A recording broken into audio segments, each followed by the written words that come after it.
Kasus dugaan korupsi yang melibatkan Gubernur Kalimantan Selatan Syahbirin Nur memasuki babak baru. Setelah sempat dinyatakan hilang oleh KPK, Pengadilan Negeri Jakarta Selatan mengabulkan gugatan pra-peradilan Syahbirin, sehingga penetapan tersangka oleh KPK dibatalkan. Apa pertimbangan hakim?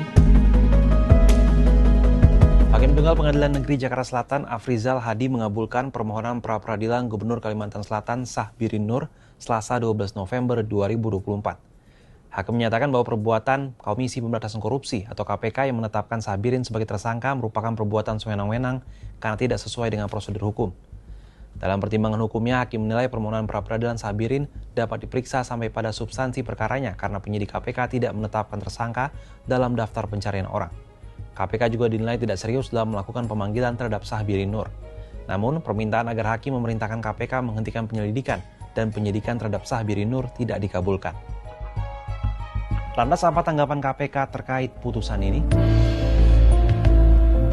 Setelah pembacaan putusan, juru bicara KPK Tessa Mardika Sugiarto merespon. Ia menyayangkan putusan pra-peradilan Syahbirin Nur, sebab perkara itu bermula dari tangkap tangan KPK dan dilanjutkan penetapan tersangka pada tahap awal penyelidikan dengan minimal 2 alat bukti. Menurutnya, penetapan tersangka sudah sesuai dengan Undang-Undang Nomor 19 Tahun 2019, Junto Undang-Undang Nomor 30 Tahun 2002. Pasal 44 Undang-Undang Nomor 19 Tahun 2019 menyebutkan bahwa pada penyelidikan dugaan tindak pidana korupsi, salah satu tugas KPK adalah untuk mengumpulkan bukti permulaan yang cukup, selanjutnya menetapkan pihak-pihak yang bertanggung jawab sebagai tersangka. Adapun dalam KUHP, penetapan tersangka dilakukan di tahap penyidikan. Namun demikian, KPK tetap menghormati putusan Hakim pra-peradilan yang sudah ditetapkan, dan KPK akan segera mempelajari risalah putusan tersebut untuk dipertimbangkan apa langkah-langkah selanjutnya yang akan diambil. Sebelumnya, Syahbirin Nur sempat dilaporkan menghilang setelah KPK menetapkannya sebagai tersangka dalam kasus dugaan korupsi. Lantas, apa penjelasan terkait hilangnya Syahbirin ini? Syahbirin kembali muncul ke publik satu hari menjelang sidang pra-peradilan, tepatnya pada Senin 11 November.